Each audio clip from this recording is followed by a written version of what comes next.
And welcome in. Maize and Blue Reviews. Good afternoon, Michigan football. Here on the Maize and Blue Review.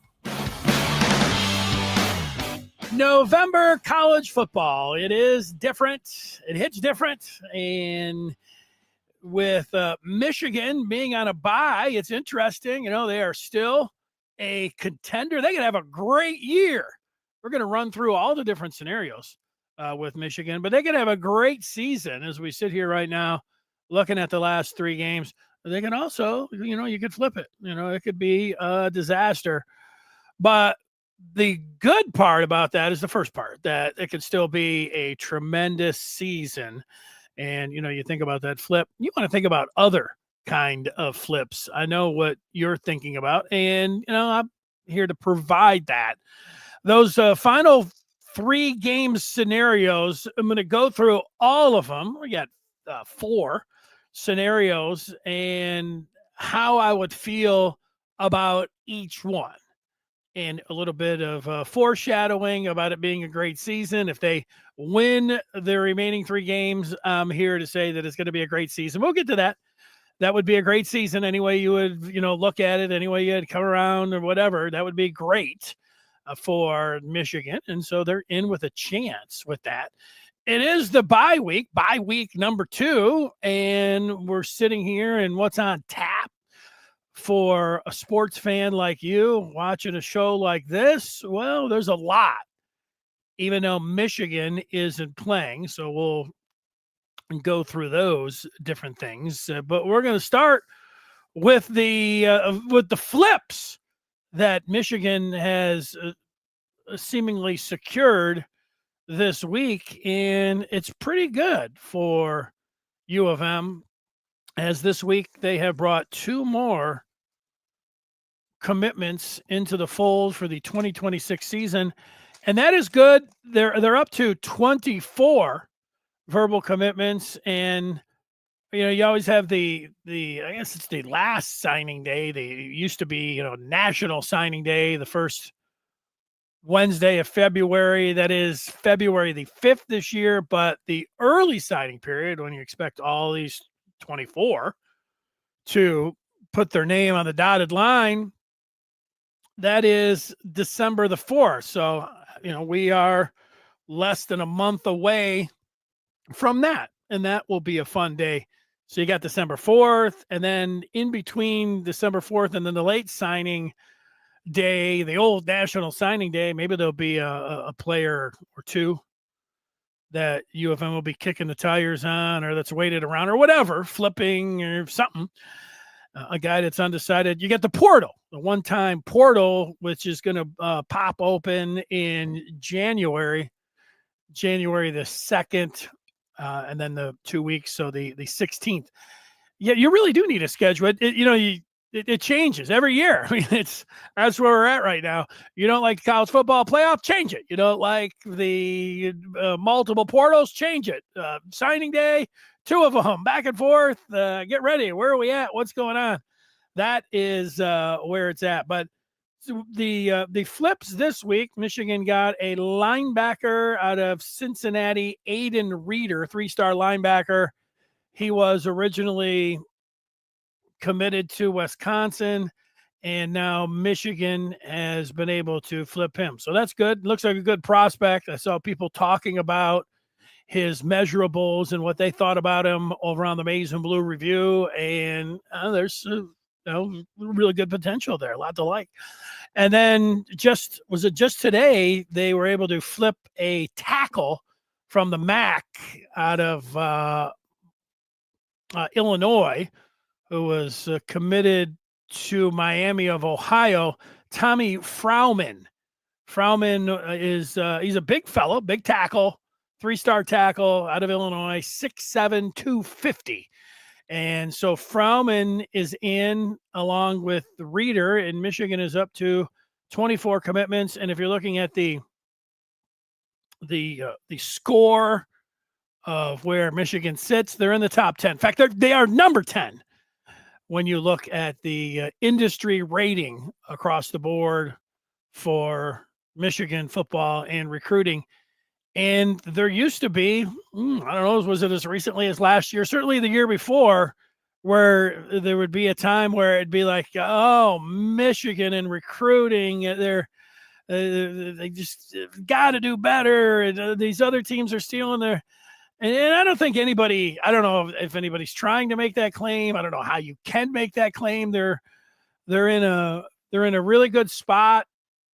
The rules are as such where Michigan is one of the top schools to be able to bring people in. So I think on the recruiting front, things are looking really good, and that's good news for Michigan. It's good news for Sharon Moore, because when we get to these scenarios with Michigan sitting here at 7-2, if they lost the remaining 3 games, we're going to spend a lot of time dwelling on that and using this hypothetical. But if they lost all 3 of their games and we're sitting there at 7-5, that would be bad, obviously. And you see across college football, it's new this year where it doesn't matter if you're, you used to say, you got to give a guy 3-4 years.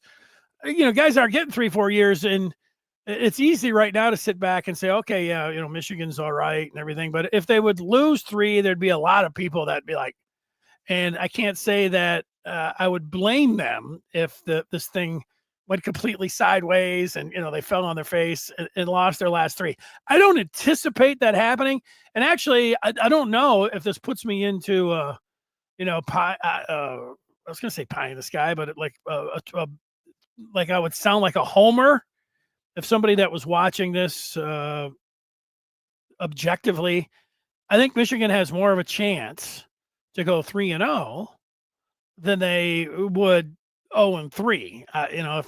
If there was some kind of a bet that you could put down, maybe, I don't know if either of those are going to happen. I would say, probably not, but it's more likely that they would go 3-0 than 0-3. So it would take the 0-3 one and put it over there. 1-2. Could they lose one of these next 2 road games?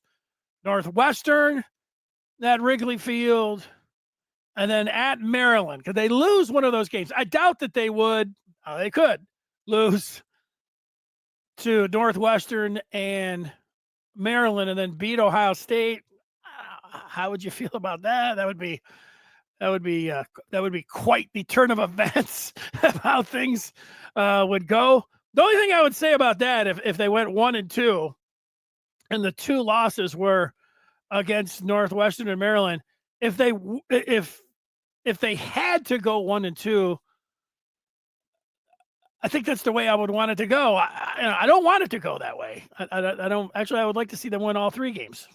I will get to that in a moment, but I would rather see them, get that last win against Ohio State, and then. But it would be a tough 2 weeks if they lost to Northwestern and they lost to Maryland, and then nobody would be thinking that they would be beating Ohio State. That's another one. Kind of throw that one out there too. Going 1-2 again, bad.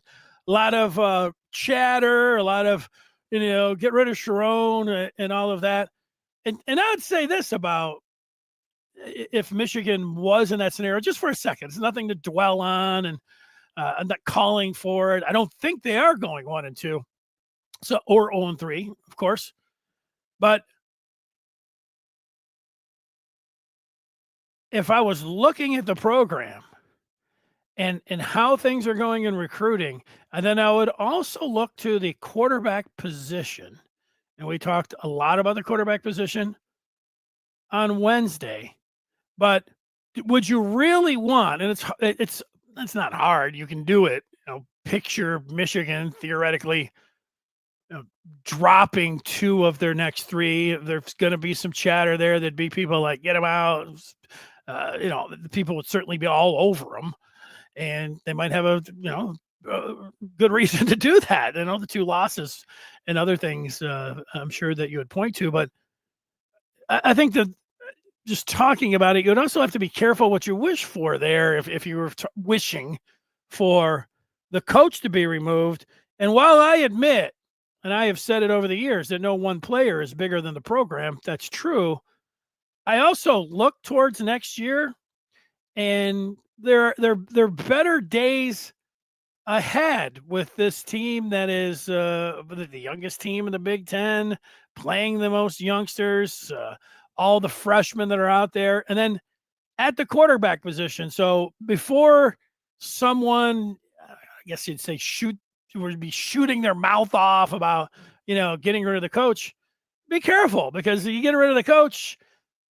Are half the players then also going to be like, I'm out, bye, including the prized quarterback? So, those, so neither of those two bottom scenarios are something that are fun to think about, but we just entertained it for a second. The 0-3 or the 1-2, both bad, a lot of chatter, a lot of talk about the coach. And so they'll do well to stay away from a losing record over the next three. How about that?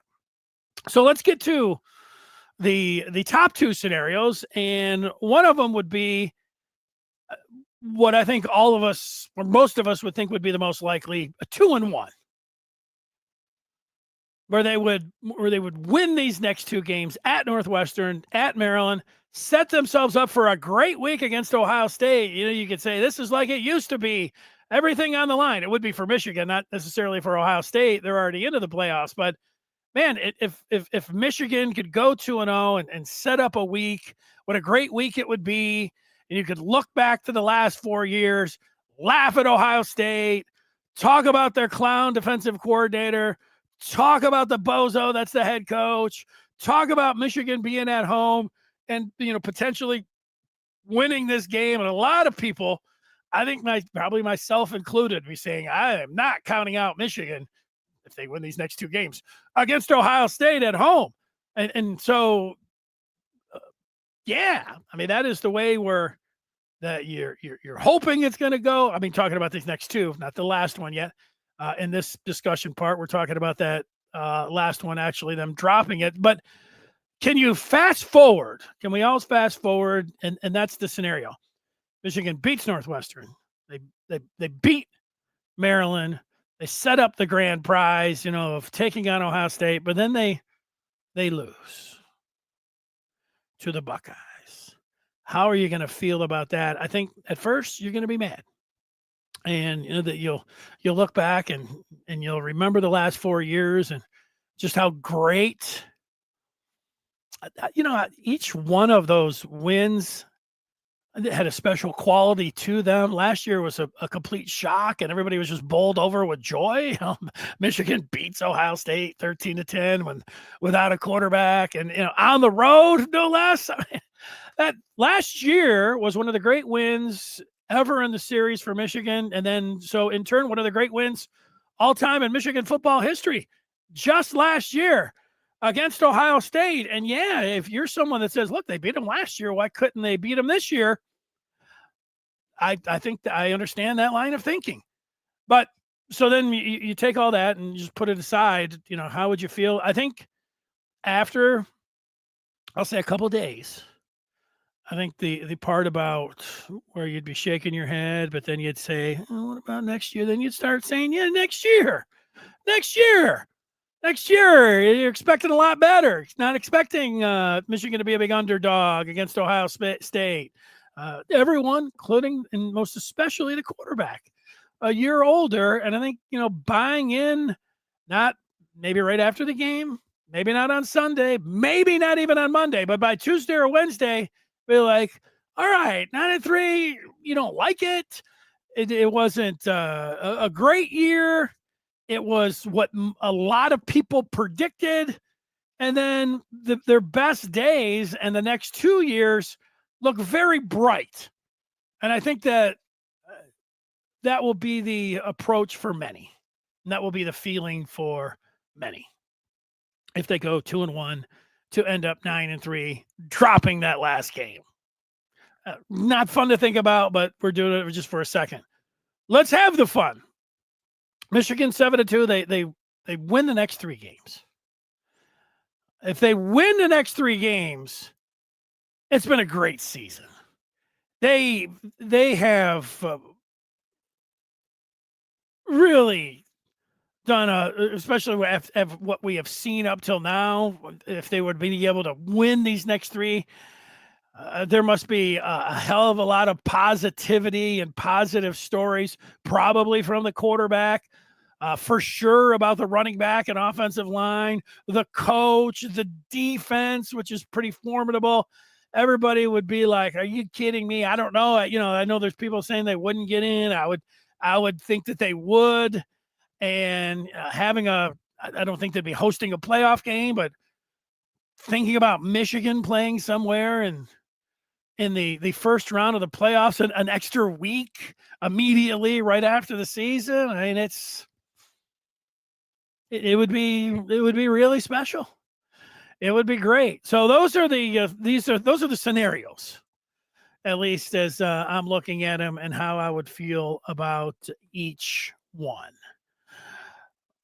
I ask you how you think about all of that or anything else that you're thinking about. I do want to tell everyone that what we are doing right now, talking about Michigan, projecting things about Michigan football, going through the different scenarios, that's what's happening at this very moment over on the Maize and Blue Review. You can be part of it, plus inside scoop on the team and recruiting and everything that's going on there. Great fun. I guarantee you'll love it. And to join the Maize and Blue Review, go to on3.com rivals. And when it says Maize and Blue Review, you just tap that bad boy. You get in and you get going. And you've got coaching carousels, everything Michigan, but then, you recruiting that I mentioned. And I almost think anytime, I say it all the time that, hey, this is a really good time. I guess I'm going to have to look through when would be the bad time, because when things dry up, it's actually a really good time because you never get tired of reading or participating in conversations about Michigan, even when there's not a lot going on. So that's a good time. But right now there's, a million different things going on, and it is a great time I'm not backing off that. It's a great time to get in. So we will see you over there on the Maize and Blue Review. I'd like to see, Blue Wolverine. I mean, you named Blue Wolverine, you should be a member of the Maize and Blue Review. If your name is A-Train and your handle is a Michigan football avatar, and you're saying it's already been a tremendous season so far, you should be a member of the Maize and Blue Review. Now, do I agree that it's already been a tremendous season so far? I don't think that I would characterize it. It's been a lot of fun. It always, it's Michigan football, not always. I don't know how fun last year was. Yeah, heading into the Northwestern game, Michigan was sitting there at 5-5. I can't say that was, that you'd say a tremendous year. It ended up, when they won the last three, they made chicken salad out of chicken feathers or whatever you want to say. But has it already been a tremendous season? No, because look at those bottom two scenarios that could happen. So, I hate to I don't know if that's a negative or whatever. Just, we can have disagreements. BW says this is a much needed bye week. I don't remember having so many injuries in recent years.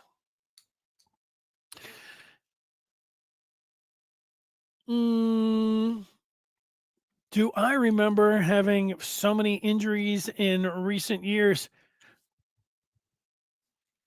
Probably. I think we could go through it and look. I can remember in the pandemic season, people don't, and I understand, it was weird. It was cardboard cutouts in the stand. It was ridiculous. Football wise, the whole world was on its side, but they had a lot of injuries there, and they didn't have a quarterback, and they were thinking about if they were going to be able to play against Ohio State. That one dude that I can't even remember his name. I don't even remember where he transferred. He was going to be the starter. That was going to be a rough ride. So yeah, when you get an injured quarterback like that, but I get it. I mean, they've got stars out, and it's uncertain. if anybody, or when somebody would be coming back, and we don't know. But I'm trying to remember where there was actually a bye week, and everybody was just like, "I don't like the bye week," or they didn't say the bye week's coming at a good time. Most time, it feels like the bye week is coming at a good time. I say that, and I'm just thinking about the Lions, and I was watching an interview with Goff, and Goff was saying, "Yeah, we'd rather just keep rolling." So, for the Lions, that bye week didn't come at a very good time for them. 23 tails. They got a bulldog, a pug laid out on the floor. A big dog fan. You didn't know that. 23 Tails says it's hard talking about recruits when if we win, we flip more. If we lose, we get flipped. Well, I think you know that there is that caveat, and a lot of recruiting. For me, just have fun with it. And while things are going well and they're hanging in there, and they are able to stay with a lot of these recruits for a lot of reasons. Financially, it is also one that, you know, it's not that hard. A Train talking about he's not just looking at the three, he's looking at a bowl game, and he would say 3-1. What really you're saying is 2-1. And I get with you talking about a bowl game, but since we don't know at least we know what these opponents are. If they actually did go 3-0, they would be playing the next week on the road in the playoff. Playoff, yeah, that's what would be happening. If they go 2-1, who knows where they would go, and who knows who they'd be playing? Probably a pretty decent opponent that didn't make it, and it would be a game that would be rated pretty high. But it's hard to say, even speculate that they were going to win that game. Well, you don't even know who they're going to play. I was thinking about old Rip Star the other day. It's been a long time since he's joined us. Rip Star is a once a weeker. What can we say? In the off season, it seemed like he'd be there 5 minutes before the show. It might even be 10 minutes before the show, and it would be 3 times a week. But now during the football season, we're lucky if we get him in once a week. Rico says this isn't tremendous unless you go to a playoff. I tend to agree with that. It's hard to say you had what somebody was saying earlier. I think he did say tremendous. Rico looking at the passing offense. Yeah, I don't know how much you like to beat your own head. Beat yourself up about it. Beat yourself over the head with a bat. Things aren't going well. Bang, bang, bang. I like to, for me, take the question, even if it's negative, deal with it, whatever's going on. When anybody's saying, deal with it and then move on. Where I think, others, you just got to constantly like, what about the passing? What about Underwood? Why about Under? Why can't they pass? So I've been, and I know, Rico, you were here on Wednesday. We went through everything with the passing game.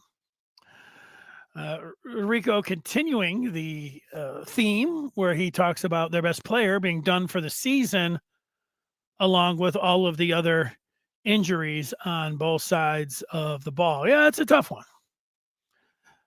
The shimmer of light there is that Haynes was their best player, but having depth and having someone like Jordan Marshall has been a godsend. And that's, having depth, having someone that can jump in there. It's the worst thing about football. You guys get hurt. It really takes you down. It kills you. And then you get somebody like Marshall, and you're like, okay. Reminds me of my fantasy team. Week 4, I mean, I got the best team out there. I take the last pick in the draft, Tucker Kraft. All the other league mates might have been probably laughing, like, who's this guy taking Tucker Kraft? But I got Malik Neighbors and Lamar Jackson and Tucker Kraft. I'm rolling. And then Neighbors, done. Lamar, out for a month. Kraft. And then I'm just thinking, this is a little bit like that with Michigan football. It hurts when your franchise players go down. Oh, Frenchie, French Bulldog. I like Bulldogs. Flint Truth. Sorry, I'm late. I was watching an 18-year-old Appy State upset video on YouTube. Oh, how I forgot that pain. Why would you go back and watch that game on YouTube? And maybe it just popped up and figured you'll stay there. I left that game at half. I had to do a radio show afterwards, but what I can recall was it wasn't a great first half for Michigan, obviously, but I was walking through the golf course to get to my car. So the third quarter probably had started up, and you can hear the groans. You're hoping to hear great, the crowd, exploding and all this excitement, but that's not what it was. You'd hear a pin drop. You could have played golf. You could have been putting there. No noise or anything, but then a little bit of groans and everything. No good. 23 Tales has a house full of women. Hey, so you need a sidekick. That's it. I can take off the mask. Nice joke. Flint's got Michigan winning out and winning the Big Ten championship game and then going to the playoffs. Yeah, I guess that's still I hadn't thought about that part. If things fall the right way, they could actually get into the but we don't know. I mean, that's not a sure thing, the playoffs, but I'm thinking that there is a scenario where that happens. So, and then Flint is saying anything is possible. Anything is possible. So why not just hang in there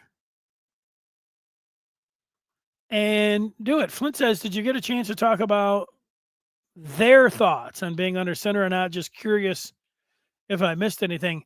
I have not had a chance to go down. I go on Mondays and we talked about this on Wednesday.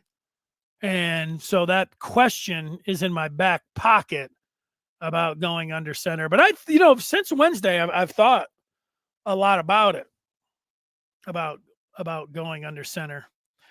And I was looking to see if there was anything about players that, Joe Burrow, when he was rolling 95% at LSU, maybe even more, shotgun.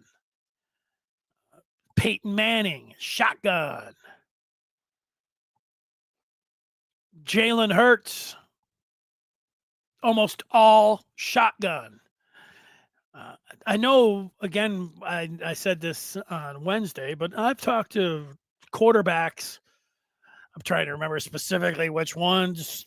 Who knows which ones? But they have repeated the same thing. It's really about the comfort level of the quarterback.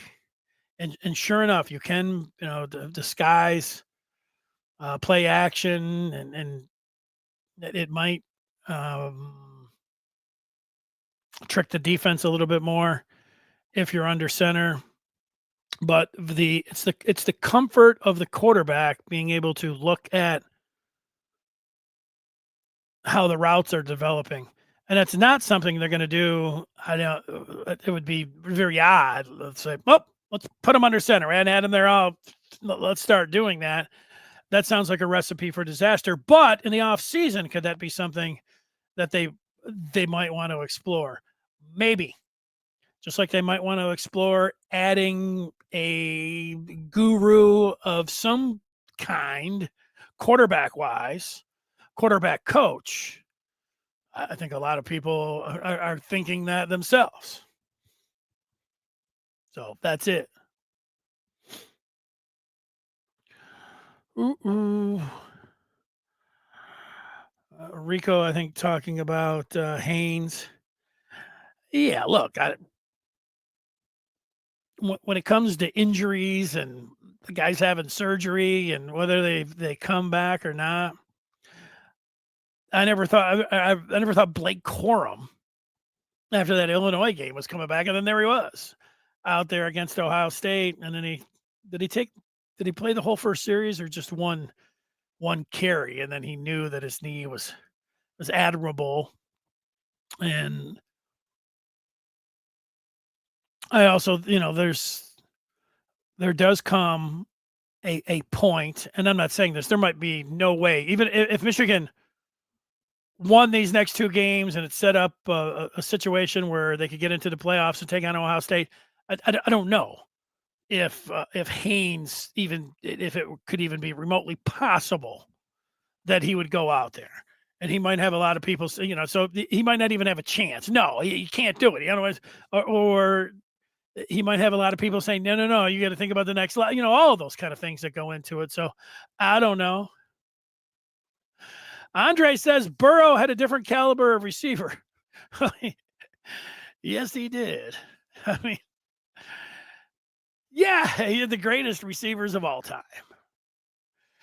That offense, that was the greatest offense of all time.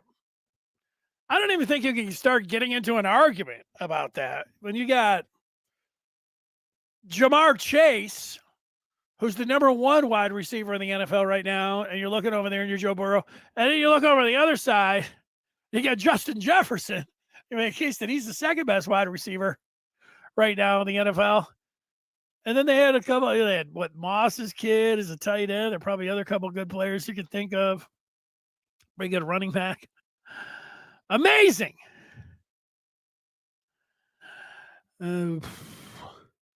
Flint talking about another show and guys on the panel.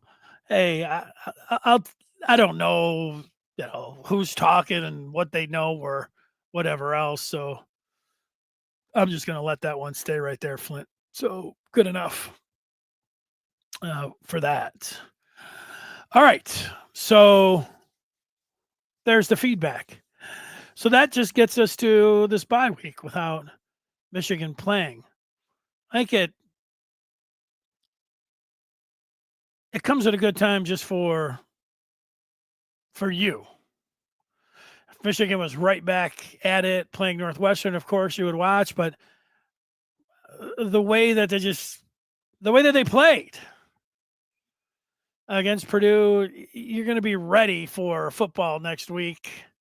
And this little mini 3-game run that they have where everything could be great. Everything could be, if they win the two, it's going to feel great heading into the Ohio State game, which is the spot that I'm at. And then, of course, those other things that we talked about that, you just throw out the window. So little mini season coming up for 3 games. It's a really nice sports schedule when you look at it. I was just looking at the menu tonight. I think both the Pistons and Red Wings are in action. You've got Northwestern playing USC in a late night game. That's not so bad. I mean, if you're looking for 7:00 on to watch sports, you could do worse than tonight. And then the 12 3:30. I haven't looked to see. I know the Oregon, Iowa, I'm interested in that. It's 2 noon games that I like. I guess I didn't look towards the tomorrow night and if there'd be a game. I know I'm interested in Arkansas and Michigan State. are playing basketball. Indiana, Penn State. I can see watching that for a second. That's a noon game. It's interesting that Ohio State and Purdue, a 1:00 game. I like a staggered. I'll tune into that one if Purdue's hanging in. So I'm gonna have to watch. Oh, it's LSU Alabama. It's the late game. Yeah, why not? Not bad. I've got some chili, homemade chili. I'm becoming a quite the chili maker. Chicken wings wouldn't be bad. If I was doing chicken wings, Rip, I would be making my own blue cheese. I can tell you that after my one attempt of making it and being like, wow, you make a really good blue cheese. So that's it. I could see in the future chicken wings being there. Cut from a different cloth is talking about Orgeron's juggernaut. It says Burrow had Chase and Jefferson. It was his second year in the program when they got things rolling. Not to mention, as you know, he had been a backup at OSU for a few years. Yeah, I really wasn't trying to compare anything. My only point was that Burrow went all shotgun.